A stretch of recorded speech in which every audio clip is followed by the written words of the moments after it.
देखिए अगला क्वेश्चन है, क्वेश्चन नंबर 31 है। 31 में पार्ट ए है, उसका थर्ड पार्ट है और बोर्ड है सीबीएसई क्लास 12 है, पेपर का कोड 4.1 लिखा हुआ है। क्वेश्चन मिला सकते हैं, ठीक है। इसमें क्या है कि हमारे पास मैग्निफिकेशन पावर किसकी दी गई है, कंपाउंड माइक्रोस्कोप की, ठीक है। कितनी है, 200 है। फोकल लेंथ किसकी दी गई है, आई पीस की, कितनी है, 2 सेंटीमीटर है।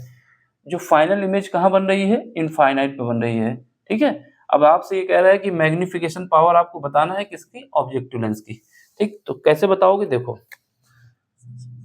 हमारे पास फार्मूला क्या होता है, फार्मूला हमारे पास होता है कंपाउंड माइक्रोस्कोप का, अगर माइक्रोस्कोप की बात की जाए, कंपाउंड माइक्रोस्कोप की बात की जाए तो हमारे पास जो माइक्रोस्कोप की बात की जाए तो हमारे पास जो मैग्निफिकेशन पावर होती है उसको कैपिटल एम से लिखते हैं, और ये क्या होती है, MEM0। MEM0 का मल्टीप्लाई, ME का मतलब है कि जो हमारे पास आई पीस है उसकी मैग्निफिकेशन पावर, और M0 का मतलब है जो हमारे पास ऑब्जेक्टिव लेंस है उसकी मैग्निफिकेशन पावर, ठीक है। यहाँ पर दिया क्या है, गिवन जो है, गिवन है हमको कैपिटल एम दिया गया है, कितना है, 200 सेंटीमीटर, ठीक है। क्या नहीं दिया गया है हमारे पास, और इसके बाद FE की वैल्यू दी गई है, जो फोकल लेंथ है आई पीस की कितनी है, 2 सेंटीमीटर, ये भी दिया गया है। क्या नहीं दिया गया है, एक तो हमें निकालना होगा ME, ये निकाल लेंगे फार्मूले से, और दूसरा हमें निकालना है MO, जो हमारे क्वेश्चन ने पूछा है कि ये बताओ क्या है, ठीक है। तो ME अगर हमारे पास इमेज कहाँ पे बनती है, इनफाइनाइट पे, इमेज इज फॉर्म्ड कहाँ पर, एट इनफाइनाइट। अगर इमेज हमारी इनफाइनाइट पे बनती है तो उस केस में क्या होता है, इनफाइनाइट पे अगर इमेज बनती है तो हमारे पास magnification power ME is equal to क्या फार्मूला होता है, capital D divide by FE। Capital D हमारे पास लीस्ट डिस्टेंस होती है जिससे हम किसी वस्तु को देख सकते हैं, यानी ये कितनी मिनिमम दूरी पे होनी चाहिए जिससे हम इसको पूरी तरीके से देख सकते हैं। तो ये हमें याद होना चाहिए, क्या होता है, 25 सेंटीमीटर होती है। किसी भी ऑब्जेक्ट को देखने के लिए कम से कम आंख से कितनी दूरी होनी चाहिए, ये उसकी डिस्टेंस होती है, ठीक है। अगर ये इनफाइनाइट पे ना इमेज बनती तो फार्मूला में 1 प्लस D/F हो जाता, वो दूसरा फार्मूला होता है। लेकिन इमेज इनफाइनाइट पे बन रही है इस वजह से D/FE।